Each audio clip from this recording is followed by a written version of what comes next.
of this or any other generation, but I will let our presenter, Paul Shircliff, introduce himself. Paul? Hello. Good morning. Good morning. Thanks for coming and sharing today with me. I'm going to try and tell you about my life in a few minutes. Sorry, I'm going to crouch you. Whole life story. My name's Paul Shircliff. I'm Shirky17 on Twitter and Clerk. I'm from Northeast Ohio. I was born and raised in Stowe. I live now in Cotton Falls. They're right next to each other. I started life in college at University of Toledo as a computer science engineer. Decided I didn't want to program for the rest of my life, so I became a nuclear engineer. And I worked as a nuclear engineer for about 3 years around the country at some places. Virginia, Maryland, Alabama. Always coached football since age 18. Love that interaction with kids. Loved helping them get better. And last place I was at was in Athens, Alabama, so I went and substituted because I thought I might want to do this teaching thing. Loved it. Life happened. Some things happened. Brought me home, which is good because I got to spend the last 6 months with Mom before she died of lung cancer. I went to Kent State University and got my Master of Arts in Secondary Education, accelerated one-year program. Still wasn't ready, I think, though. So I went back to work at nuclear, went to Perry Nuclear Power Plant for a while, but life scratched its ugly head. Dad died. So came back home and said, okay, time to teach. I started out at a community college called Stark State College, where I found the World Wide Web. You can find anything I want in the world. I spent the last 10 years at Buckeye High School. Our mascot's the Bucks. That's a student prank.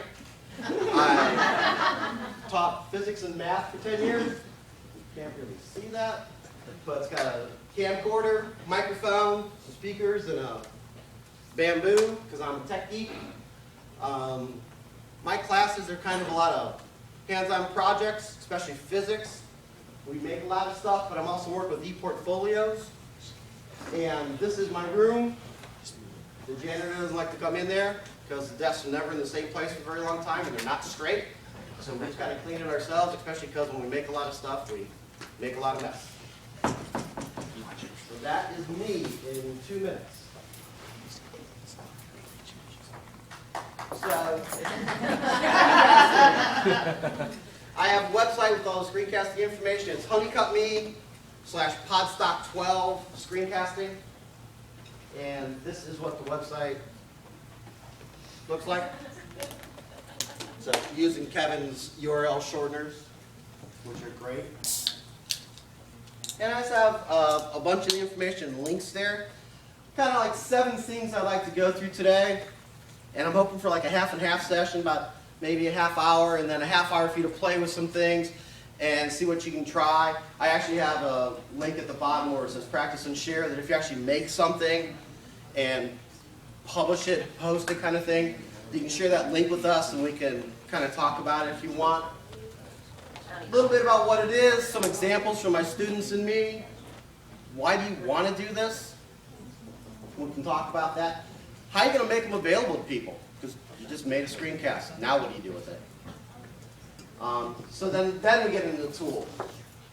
And talk a little bit about iPad. Because a lot of people go into that. And then just some basic tips, and then there's a page of resources that we will go share with you. So start with what is it? It's pretty simple. You're just broadcasting, but you're broadcasting your screen. A lot of businesses have done this for years because that's how they do their tutorials, especially software companies. Some people think if I do a webcam thing, that's also screencasting. And okay, we don't have to be that tight on the definition. But my idea of screencasting really has nothing to do with editing. I want it quick and dirty, quick and easy. Get it done, get it published. And it needs to be short. 3 to 5 minutes. Attention spans don't really go that much longer. Kids that make those 10-minute movies that you lost interest after 2 minutes and you're the teacher, those kind of things. But You know, and if they can't say it, and I really want to focus on the kids doing screencasting, not us as teachers doing screencasting. Yes, we need to do it, but the kids need it. We need that alternative assessment concept. But there are more advanced people that they do the editing. They spend the $300 for Camtasia, and they do editing and put in effects and stuff, and that's fine, but that's not where he started. So I'll share a little bit of some examples. I'm not going to play through the whole example because the links are there. But like Katrina and Ashley, we were doing circuits,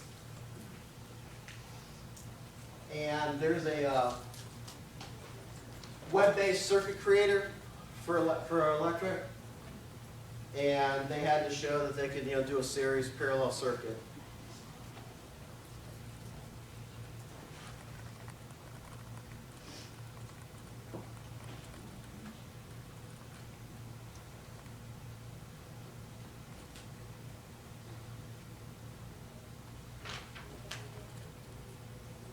Sound is hooked up. Oh, since we turned up the volume some. I'll go with alternative pathways for the movement of charge. Unlike in a series, if one light burns out, the rest of the bulbs stay lit. The brightness of bulbs depends on how many bulbs are in each pathway. Each pathway contains the same amount of voltage, so if there are numerous bulbs in one pathway, the voltage must be split up between them.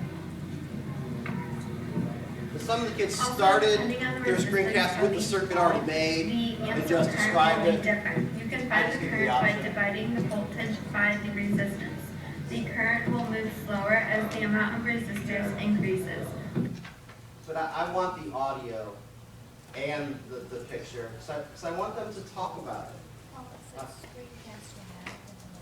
it. That's what she was making it of. I've got to talk about that. I'm sorry. I set up a back channel at today's meeting. It's one of the, on the bottom left of our tab. It's today's meet. I'm sorry. That if you want to, as you add stuff, because that'll be a nice record. And now I forget if I set it up to live for a month or live for a year. But it'll live for at least a month. So we can go back and see what some people said and what some people shared. And if I don't hit anything, ask some questions there. But obviously ask questions. Just here. Looks like pod stock. It's the same as that. Links to that. But it's got a link. Our kids go and see the links So here's Ashley. on the And we'll talk about these tools in a minute. Just want to hit some of the examples of the kids. She's doing the same thing, doing the circuit. The circuit on your left is a parallel circuit, but let's build one to get a better understanding of how it works. We'll take two batteries, lots of wires, but one right now, to both ends of the batteries, and Paul, what side are you using to make the that circuits? wire, PAGT, PAGT. Colorado, one on the back, physics. and that a resistor. I can't remember, but Google PAGT. This makes the circuit, but let's make it parallel. So we'll add another wire. So she did it different. She had a circuit already made, then showed, hey, here's how I made this. Try to give them that option. Do it however you want to do it.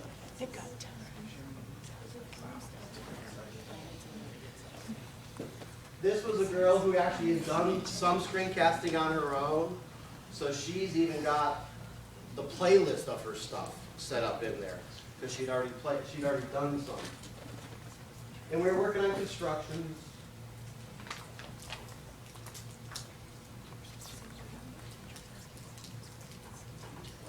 Right, so in this tutorial, I'm going to show you how you can construct a kite on GeoGebra. So first step is to open up GeoGebra. This is GeoGebra. Next thing I'm going to do is I'm going to take this tool, and this is a circle with center and radius tool. And I'm just going to click a circle anywhere. And that point is going to be where the radius starts. And I'm just going to take the small circle, or just a small circle, and I'm going to take a large circle. And the reason we're using two different sizes of circles is because to make a kite, you need two circles that are different sizes. Because two circles that are different sizes, when you connect them together and do all that fun stuff, it is going to make one perpendicular bisector. But if you have two circles that are the same sizes, it's going to make two perpendicular bisectors. So basically what we're doing is She's a little bit wrong in what she said there. We are constructing. But no, I know she's a little bit wrong in that. Instead of just kite having to draw it, by she drew it. So, first thing, Those words tell after me we she's a make little those wrong. two circles, I'm going to Have you replaced intersect worksheets 2 with points. this? And I'm Is going this to how you do intersect these two assignments? circles here. Not 100%, So there's points. but I do very little paper. And I'm going to be taking the segment between 2 points tool, and I'm just going to connect these points. So now we have a cross, kind of.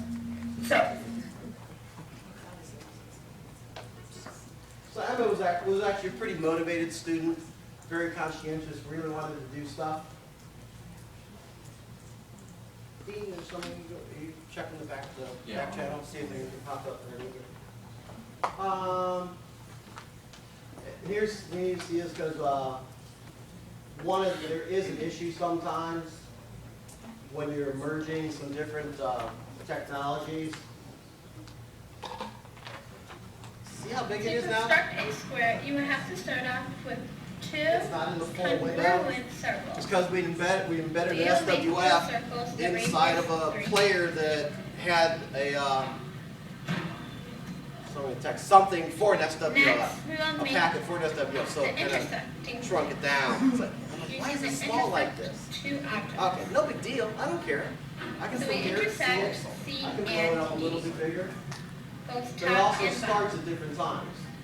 Next, we need Still to big enough for me to see. draw a But, line so there are some technical glitches Use a you're going to line. run into.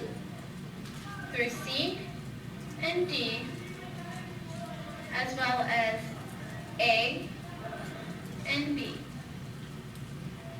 Next, we need to find I don't think you need to see tutorials for staff and students, that you do kind of stuff, more the kid stuff. But like I said, some people think of webcam, they kind of classify it under Screencast because it is just a quick and easy. It's already on the computer and they just upload it right there. So a couple kids actually did that for their assignments.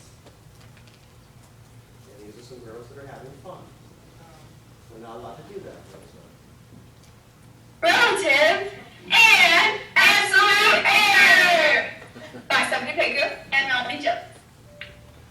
Okay, an example of absolute error would be there's a 32-liter pop. When Caleb measured, she got 35 liters. What is the absolute error? To get this, you have to subtract 35 liters from 32, and your answer would be 3. Which situation is okay to use absolute error? The length of a living room table floor or the length of a table? In the living room floor, because since it's longer compared to the table, which can be off, unlike the table, it's smaller, so each measurement And you counts. see, they're at 3 minutes for their explanation of what they have to do. Relative error. There is a 46-inch table, and Stina measures 40 inches. What is the percent difference? The tools, Screencast-O-Matic, sometimes I had them log into mine, but some of them would set up their own.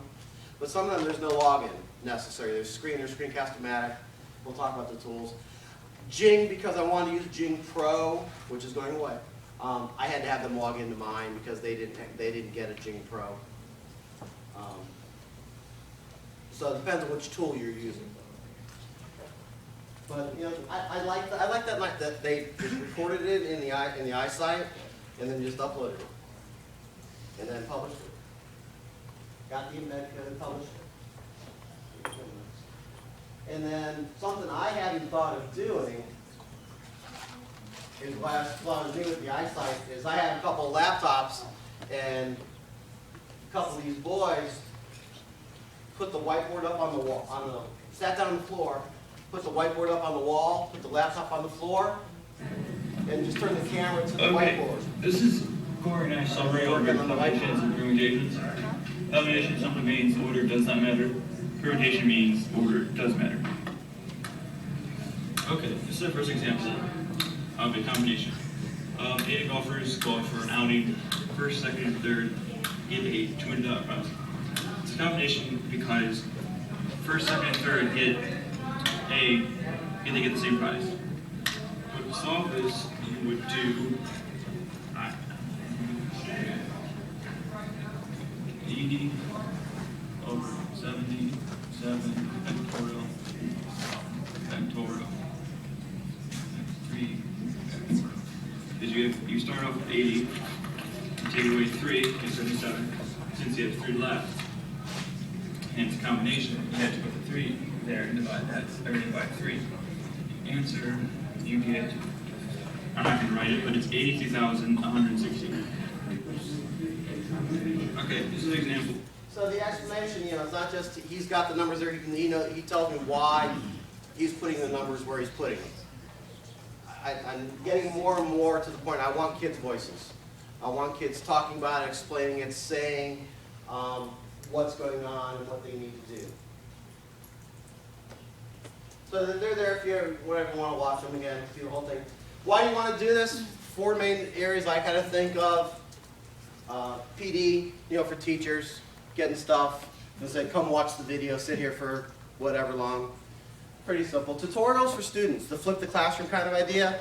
That's what people talk about. I'm not quite sure about what everyone thinks flip the classroom is. But just getting tutorials for kids, even if you don't flip the classroom, getting tutorials for kids who don't get it the first time you do it on the board, and it's there 24/7 for them to look at anytime they want. Slow it down, play it back. It's just good. But you also have to have the mindset in the school of learning is important. I have a whole bunch of tutorial stuff on my class blogs. Kids don't look at them at all. Because they're just there to put their time in and get out. We're a good school. We're rated excellent in Ohio. Nice kids, but just the idea of learning is just not in their forefront. They're just there to put in time. How many points do I need? I don't do points. It's standard-based grading in my class. I'm the only one in the district. Someone started this past year in the junior high. There are no points. Well, do I have to do this? Well, you need to do it to learn it. So when you do have the assessment, when you do have to do the screencast showing you can do it, you need to learn it. Feedback to students is something people haven't really thought about. But I read about an English teacher who they are electronic and their papers get handed in electronically. They screencast the assessment of the paper. And they're circling, hey, here where you talked about, and they're recording it. And they're sending that screencast back to the kid as it's going through. And you think of how great that is. They can follow your flow, and it's there permanently now. Not the paper they saw the grade. All the research says, as soon as you put a number on top of a paper, number or letter, all you do is look at that, throw it away. Okay? You put a number and a letter, and you write comments. They still just look at the number. They'll glance at the feedback, and it goes away. You just put words and no number, no letter, they read the feedback. And they gain something. I'm trying to learn more and more about feedback. I just wanted to say I've done this with the feedback, and the unexpected result is that it saves me time. Because before, I'm reading the paper, maybe jotting some things on it, but then I'm going back and looking at my rubric, and I'm, with the screencast, I just get everything set up so that I'm going down, and as I'm reading the paper, I'm talking to the student saying, well, here you kind of messed up this, or it would be nice if you expanded on this. Then at the end, I'm done. I've already been looking at the rubric as I was going through, and it saves me a lot of time. Some people think it's going to take extra time, and maybe the first time you do it, it does. Yeah. But the teacher I read about doing it says it takes them less time now to grade their English papers than it did before. So I think that's a great. I think D and C are actually the most important parts in screencasting. Giving that audio feedback and showing them where they went wrong. And then student assessment, whether you're on the formative or the summative. Students themselves using screencasts to assess how they're doing things. Even at the formative level, especially at the formative level. Formative is more important. My dream is we will get rid of grades someday in my lifetime. Do you understand? Did you show me that you've got this? Yeah, good, move on. I tire of the 70%, 60%. Kids aiming for 60%. Because that's passing. Really? That's all you want? And having them talk, they're having their voice. You hear the trepidation in their voice, or you hear the confidence in their voice when they're saying what they're doing and why they're doing it. Do you see that on a piece of paper when they've solved an equation? When they've written that sentence? You know, you don't see, you can't get that on just the written stuff. So, you know, some people want to call it alternative assessment, great, fine. But I just think it's a great thing. And we can talk about all sorts of little other reasons to use Screencast. I mean, as a teacher, you could just do a weekly or daily summary of what happened in class for the parents. Throw it on your class website or class blog. Have the kids do a daily or weekly summary. Netter was talking about having her kids do a photo a day of what's going on in class and posting it to try and get photography more into the classroom. Yeah, have the kids do stuff. And that's what I try more and more to do. You know, as they say, how do you teach responsibility? Give them lots of it. And they'll come around to it. My problem that I encounter is I'm starting this stuff in high school. I've got high school kids. They've been ingrained on how to do school for at least 9 years. They ain't changing for me. I'm the only one doing this stuff. So that's my struggle, I find. Some people use it for substitutes. When they need to be out, they leave a screencast on what to do, how to do it. And because if you've got a class blog or a class website, I mean, like if we had class, if we were in school right now, last night you could have made the screencast, posted on your blog, and put it up. From here to wherever you're at.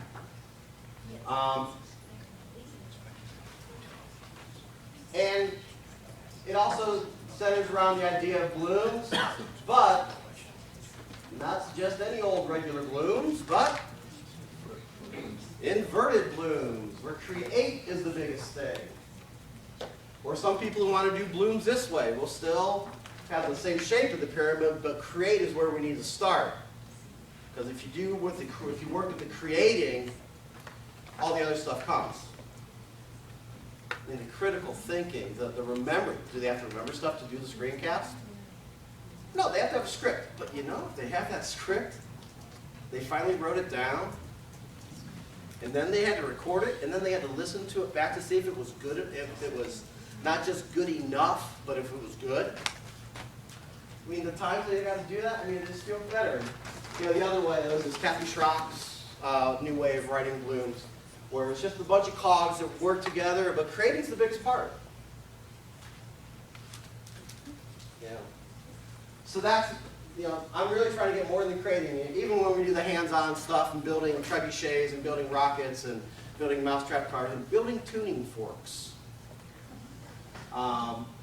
Just creating and learning from that. How are you going to make them available? Well, it all depends on what you've got, what you're using, how you're starting. When you host the stuff, most of the things give you a link to the screencast you made. So yeah, you can just email links to people. You know, if your curriculum director wants to do some screencasts about PD, they can just email the links out to the teachers. That works. You know, do you have a network drive that you want to host things on? Depends on what your tech people want to do. You know, and people can access it through the network drive. Do you want to create CDs and DVDs of the screencasts? Not that hard nowadays to burn a DVD of some movies. And some people are saying you might need to do that because not every kid has internet access, but every kid's got a DVD player. Well, I would say every kid. I mean, 99% of kids have a DVD player. To me, though, it's really your school or class blog or website.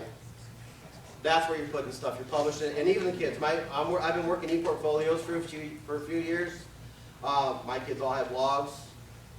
They didn't quite get it because, again, I'm going to keep doing it, and I'm starting in high school with it. You know, trying to get. Did you publish that? Oh no, I forgot to. Did you take pictures of your work? No, I forgot to take pictures of my work. Well, figure out how to get. The class blog. And I want to publish for the world to see. I really want these kids publishing their stuff and saying, this is what I do. I'm good at this. And to see their growth. Maybe you're going to create a PD website for teachers. I did that. My teachers don't look at it. I have a whole website of tech tips. Full of things. Oh. So what tools are there out there? I'm going to talk about 3 categories: recording, microphones, hosting. Those are the main things we want to look at. TechSmith is a big company in this concept. How many people know TechSmith? So we got a few. They're in Okemos, Michigan. I went there last year. They had the first inaugural Screencast camp. It was free, and they fed you lots of food. You could camp out if you wanted, or you could sleep in their offices. Their offices have lots of couches because they're a Google kind of company. We have couches for meeting places out in the area. The whole whiteboard is there. Projector, there's like 17 projectors around the buildings for little meeting places. It's a great thing if you're on there. They have another one this year, 2 weeks, first weekend in August if you're over at that part of the country. Jing is free, 5-minute time limit, which is fine. Download. Jing Pro is going away because they've upgraded Snagit. Snagit used to just be a screen capture, not a screencast. You could just take a picture of your screen. They've upgraded Snagit. I don't have Snagit yet because we're still on Leopard, and you have to have at least Snow Leopards. I've been waiting for the tech people. Are we going to at least upgrade to Snow Leopard before Mountain Lion comes out? We don't know. Okay. Yeah. Camtasia and Snagit's got a little bit of editing stuff. When I look on their website about what it's got, Snagit's like say $30, so it's not that much. Camtasia more expensive. It's cheap for Mac. I don't know why. It's $100 for Camtasia for Mac, $300 for Camtasia for Windows. Mine was free because I went to Screencast camp, and I put it on my computer at school. I've used it twice because Jing is good enough for what I'm doing, or Screencast-O-Matic, or Screener.com. I mean, they're good enough for what I'm doing. I don't need to do the editing. I don't want to spend time doing editing. I've done movie editing with iMovie and Movie Maker. It takes forever, doesn't it? You ever done editing a movie? No, you just give up. Screencast-O-Matic. Free, web-based. Sometimes you need to consider your file formats. What file format does your hosting service want, or what can play? Are you really looking at iPads? Or are the kids just using laptop netbooks, screen? Because until HTML5 really rolls out, you kind of need the MP4 format to play. If someone's playing a Flash, if it's saving as an FLV or an SWF, that's an issue. You've got to explore which one's going to work in your environment. But Screencast-O-Matic, and the reason I love Screencast-O-Matic and Screener, they're web-based and they're free, so the kids can use them anywhere, anytime. Jing, they have to download. It's free, but they got to download it. Maybe their parents don't like that. But Screencast-O-Matic and Screener, they both work well. Try them both. I'm hoping that in a few minutes I'll stop talking and play with something. If you have Snow Leopard and above, I'm told QuickTime X does screencasting. We'll record screencasts. But since I don't have Snow Leopard, I've never tried it. So, and again, I'm focused at the kids, so the Screencast-O-Matic and the Screener, they're probably the first things you want to play with, because that's the first things you're going to tell the kids. How many of you are going to tell the kids to go home and download the software on your parents' computer or on your No.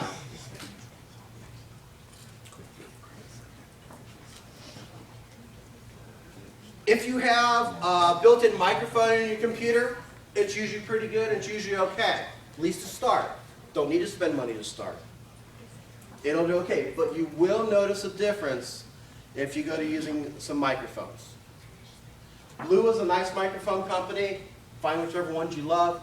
I have a Snowflake that you can play with. And for the most part, they're plug and play. As long as those technical glitches, nothing works 100%. And I got it for 40, I think. I'm seeing them now 50. I shopped eBay trying to find stuff and trying to find things on sale at ZZ Sounds and PH Photo Video. I also have an icicle, which is actually an adapter for a regular microphone. So basically the USB adapter for a regular microphone. Elaine has a Samsung Meteor, which is one I've looked at recently. Like, I want it. No, I gotta quit buying crap. You know, but just this. You know, these legs. I haven't done it. The legs just fold out. You know, and this is supposed to be a very high quality mic. Do you like it? You know, very good sound quality. Not getting a lot of the echo from the room. Not getting a lot of the background noise. You know, but that, and I'm thinking 50, 60. Give it 60. Yeah, so it's in that range. And you can use it with your iPad if you have the camera adapter. Camera adapter, you use it with your iPad. So, and there's a whole variety. If you just want to just buy a $20 USB microphone, it's going to be better than the microphone in the computer. Logitech, Samsung, AKG, I love Audio-Technica because they're actually 5 minutes down the road from me. And they have warehouse sales every year. $200 microphones for 50 bucks. I've been going and buying stuff for the choir. Actually, the principal lets me do that. Can I have 200 bucks to go buy some new microphones for the choir? Because you know, your choir microphone's probably 10 years old. They've dropped them 5,000 times, and they wonder why they don't sound good. Yeah. And then I buy them a new one. The other day, the choir teacher was hiding one from me. What are you doing? She dropped it, and there's that big dip. Oh my gosh, come on. Now the other big thing you got to discuss is hosting. Where are you putting these videos on the web? And for different people, it's a different thing. If you do Jing, you have to have a Screencast.com account with TechSmith, and they'll host it for you. 2 gigabytes. You can buy more, 25 gigabytes for 100 bucks a year. I keep telling them that's too much for teachers. I've been telling them you got to get it down to 20 bucks a year, and teachers can go for it. And I said, I know you're in business to make money, and I know you love education, and they do. You know, Andrea and Lori had a presentation here last year, and TechSmith sent them a bunch of stuff to give away. You know, and the Screencastcom is free. When I said they feed you, they feed you. You also get to use their free pop machine. Their pop machines are free. That's one of the perks for the staff. Screencast-O-Matic actually does store your video. They don't mention a limit, and you get a link and an embed code. And you can download your videos to push them wherever you want. Not every place allows you to download your content that you've put up there, which I found interesting. Screener.com also hosts. It mentions no limit, but then they talk about business pricing, so I don't know. And they're talking more MP4. Screencast.com you can download. I like Screencast.com. I don't like the 2 gigabyte free. I want more. I think we need more. I actually more use this thing called My Brainshark, which you can get, go get your own My Brainshark account for free. I have it because it's a Google Apps add-on. And I found it when I pushed Google Apps into my district. I got them to do it. And they gave me admin control for a year. I started putting some stuff there, EasyBid, Aviary, and I found My Brainshark. My Brainshark's a real neat site. They host, but you can also upload PowerPoints, upload documents, upload podcasts. I mean, it's a multi-media kind of thing. You can narrate any of them by phone or by computer. So you upload a document, you can discuss the document by calling in the number they give you for it and talking, it saves as recording. But you can't download your work. I just found that out this year. You push your stuff up and say, okay, I want to download my students' work so I can put it all in one place because eventually their accounts are going to go away. And I want to download stuff from My Brainshark. I'm like, where's the download button? And I was working with them through text. I'm like, why can't I download my own stuff? Oh, we never thought you'd want to. It's my stuff. Why would I want to download it to myself? YouTube, Vimeo, SchoolTube, TeacherTube, I just put them there. YouTube's not an option for me at school. So, I want the options to be what comes through your filter. What's available. Because you want the kids to do stuff at school and at home, but you got to use one thing. I tried SchoolTube and TeacherTube. I just didn't like them. It was tough. It was time to get the video approved, and even though I had approval, I still had to wait for it. It was just too much of a thing. And Vimeo was sometimes blocked, sometimes not blocked. So, and now my big question, which I've never figured out the answer. I don't know if there is one. Do we want K-12 portfolios? We want kids to have a portfolio from K through 12. How much storage space do they need?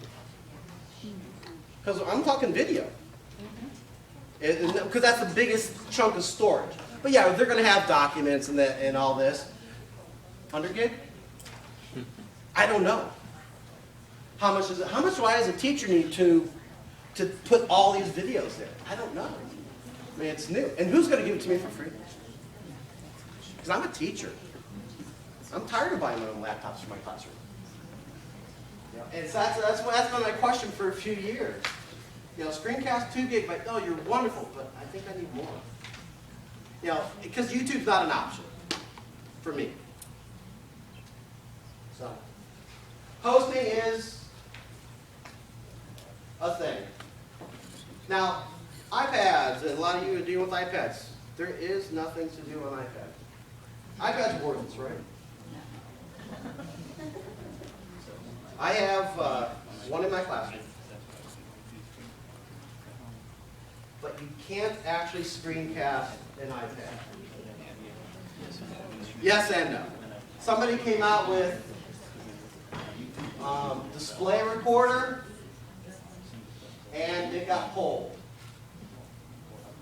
for copyright infringement, basically.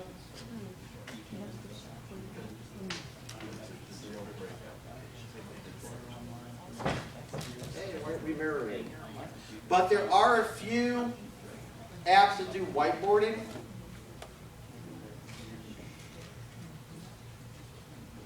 Mirroring on. Yay! All right. And you have them on the website there. Screenchomp is a TechSmith thing. And I expect more from TechSmith. I think this is worthless. It's free. You get one board. That's it. Now, and then you can record audio, and that's great. I mean, it's got the basic. You can write, you can input pictures, and you can record. And you upload it to, and now here's the other thing people don't like. You upload it to screencast.com. Do you know where it's at? No. They send you the link, and if you lost that link, forget it. You guys are TechSmith. What are you doing? But this came out a year ago, just after ISTE, a year ago, and it came out in response to the other one that I'm talking about, Show Me. Show Me came out just before ISTE. And again, on my website, I say some of my highlights, but again, it's got one, but you got to, now you got to sign in and log with Twitter or Facebook or email or log in. I don't know if I have one. I sign up for, anyone else sign up for accounts and then forget you made accounts? Yeah. You go back and register.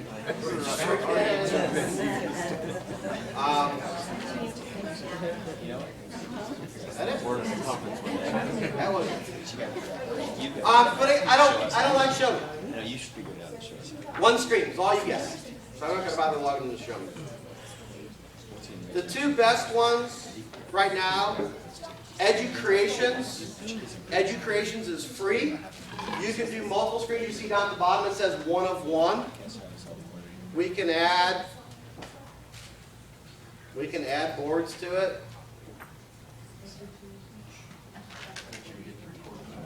Yeah.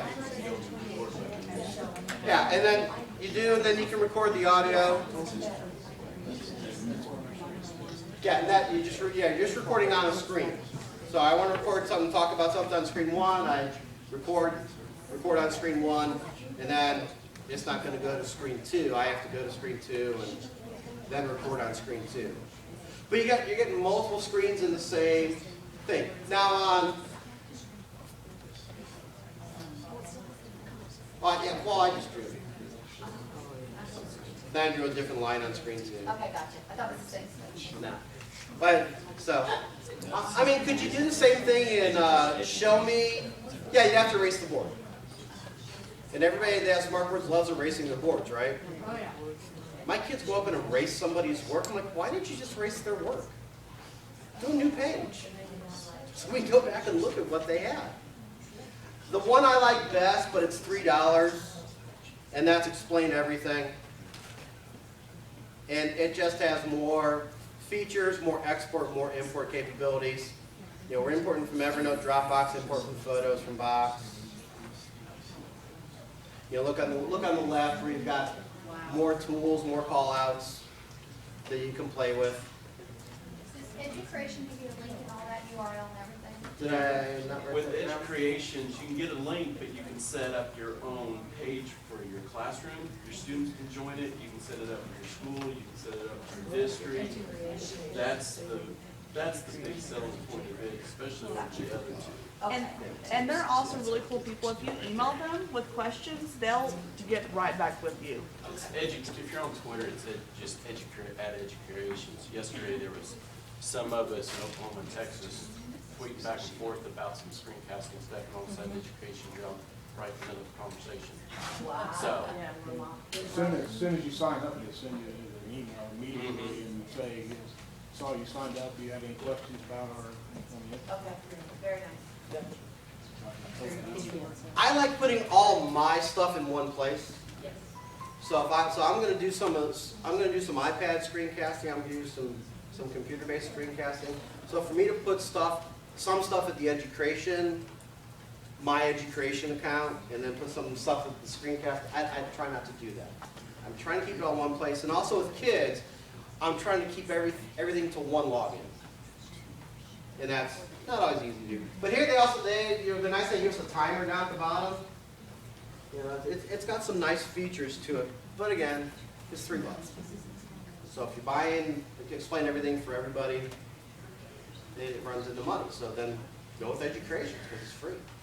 I mean, there's some neat tools there. Maybe eventually they'll actually come out with a recorder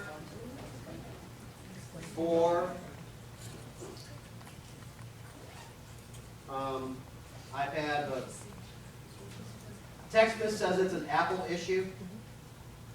Because TechSmith has said if Apple let us do it, we would do it. But I don't know. I'm not that much of a geek to understand that. All right,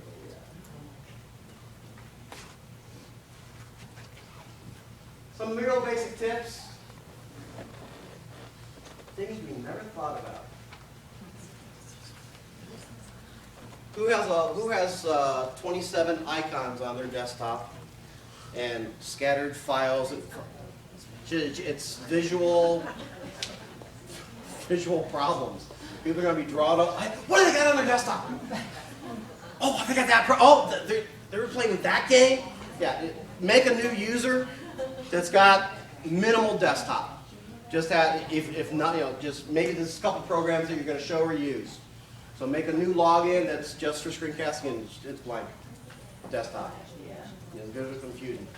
You want to be short with your screencast again. 3 to 5 minutes is a great kind of time frame. Some things do take a little bit longer. And okay. But I remember a couple years ago asking my kids to turn in their freshman physical science final exam was, video summary of the year, of the semester kind of thing. Half-hour video from a group. Like, are you kidding me?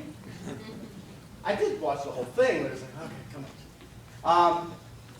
Audio is very important. Audio is more important than visual sometimes. Blair Witch Project. Never saw the movie, but I did see the previews. Shaky video, right? Yes. People still watched it and stayed in tune with it, right? But you gotta have good audio. If it's not clear, if it's not heard, people just fade out, or people try really hard to listen to it and then lose energy. So audio is very important. Kevin will talk about how important audio is for presentations, and it drives him nuts when he goes to places that don't get it. Oh, you can talk to the crowd for 8 hours without a microphone. Are you kidding? Audio is very important. So I said, if you really get into this, eventually you're going to buy a mic. Try and eliminate background noise. You'll never notice it because you're just in class and you tune it out, but it comes through the microphone. I'll close when I do this stuff after school and there's still kids in the hall. I close my door. When I have kids do it, it's why I love laptops. I say, go away. Go find a quiet place. The principal probably hates me for that. You have to watch where all your kids are. I'm glad he doesn't come to some of my physics classes because, I'm the only one there. Where are your 25 kids? I think these 7 are on stage. These 5 are down in the shop. These are over in the library. These 2 went over to the elementary. I'm just glad he doesn't come. Guys, you got stuff to do, guys, right? Go do it. Is it here or is it there? Pacing, very important, as we all know. Speed up, slow down, intonation with your voice, we'll get to that. Storyboard. Well, forgot the cursor.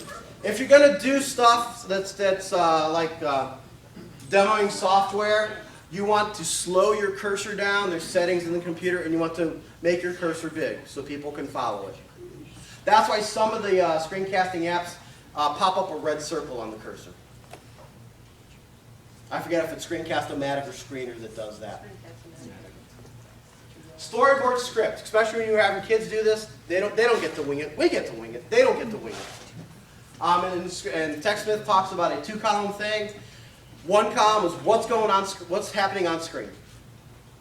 What picture's there, what video's going on there, what action's going there. And the 2nd column is literally what are the words you're going to say.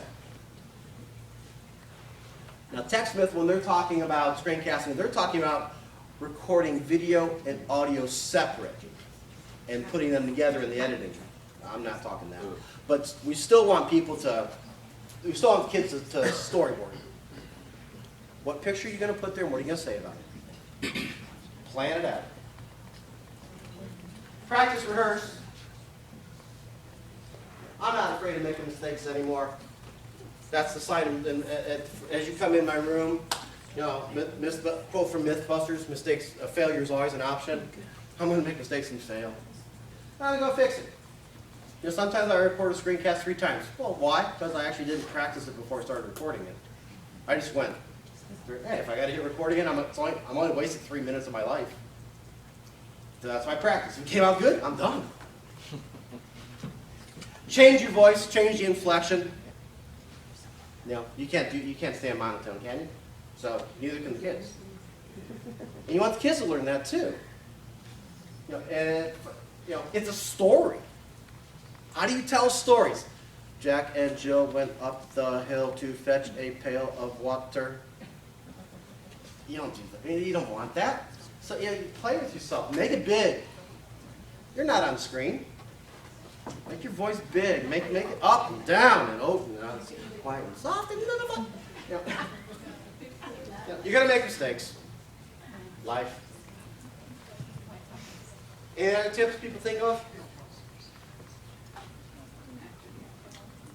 With the pro account on Screencast-O-Matic, I like when I'm doing very specific for when I'm gone lessons.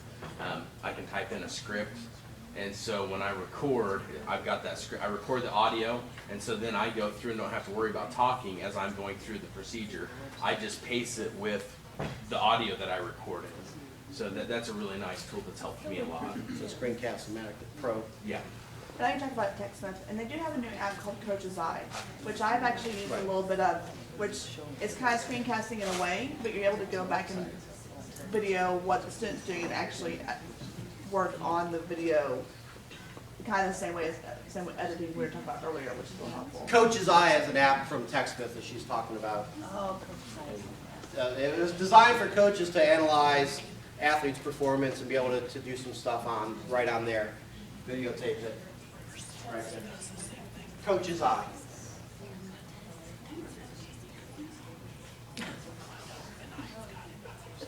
Resources, just a page of links. Most of them TechSmith, but not all of them. TechSmith has great community, great blog about this. There's a 10-minute video by a guy named Dan, who's not employed, but a real dynamic kind of person. His 10 commandments for screencasting. And they've got a 59-tip thing. I gave you the best ones. They've got tips on editing too. I don't think you want to spend your time editing. That's not what we're in for. And you don't want the kids to spend their time, too much time editing. You want them to do it and get it right. Okay, if you didn't do it, it was only 3 minutes. Just go ahead and redo it. You don't have to splice this, cut this out, record the 1 minute, put it back in. That would take more time than just recording 3 minutes over.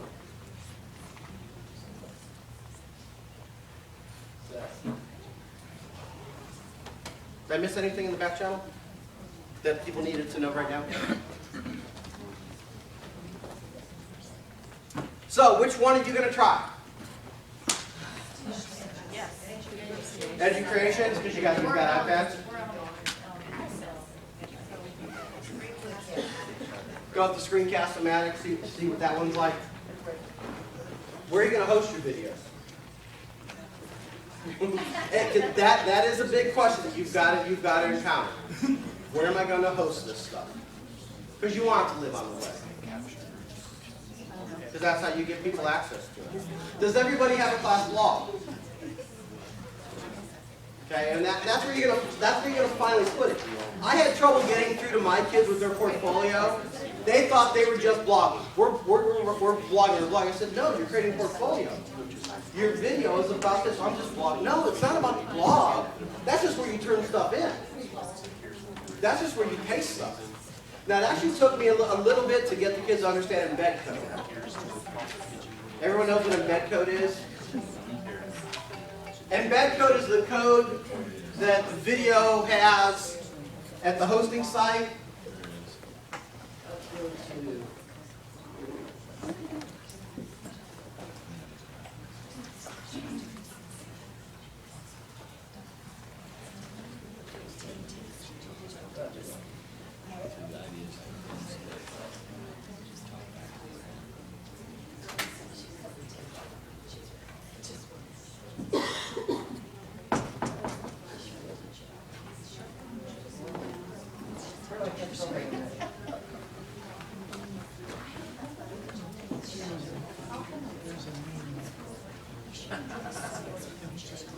All right, here's a bunch of my videos.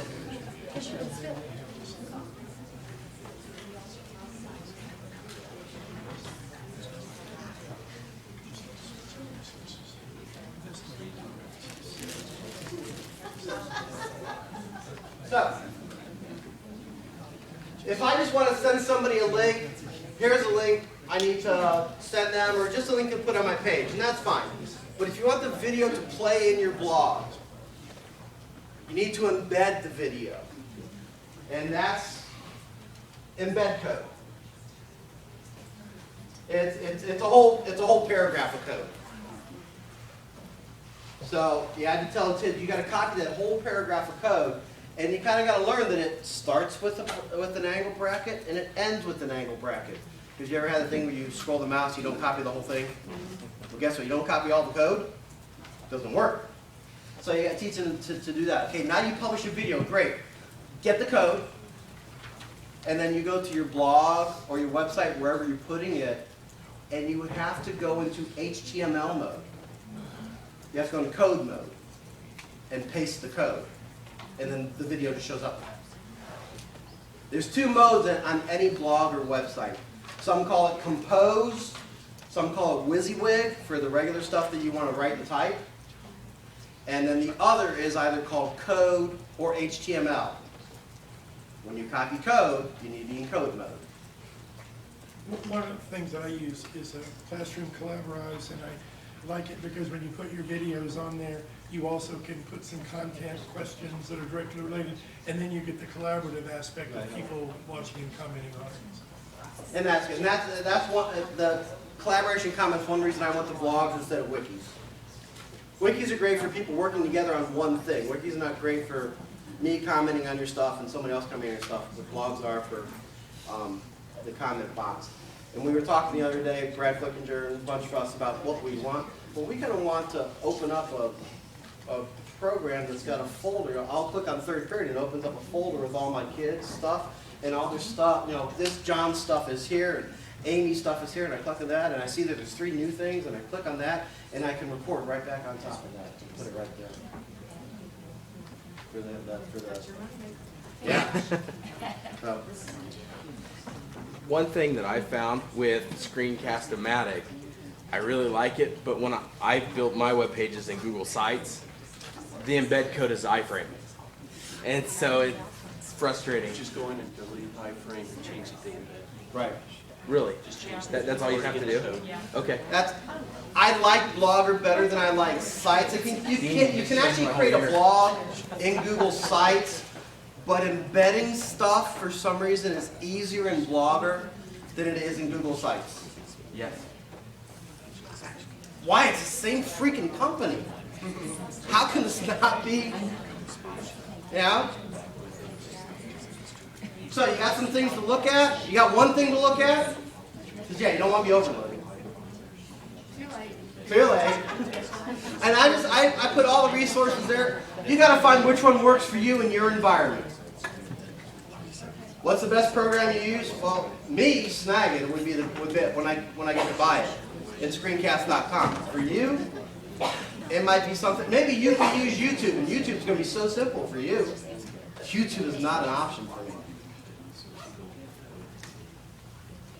So I went a lot longer than I thought that I. No, we're not one. Not even one-to-one in my classroom because I don't have that much money to buy enough laptops for me. I have these microphones up here if anybody wants to check link.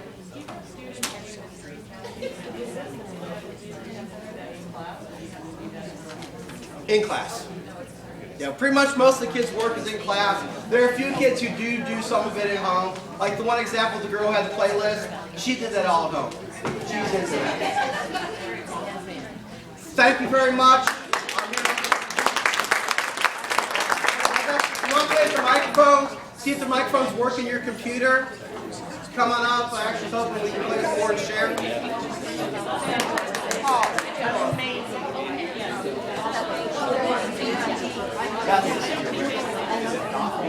Yes, how many cups out?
tell them, just save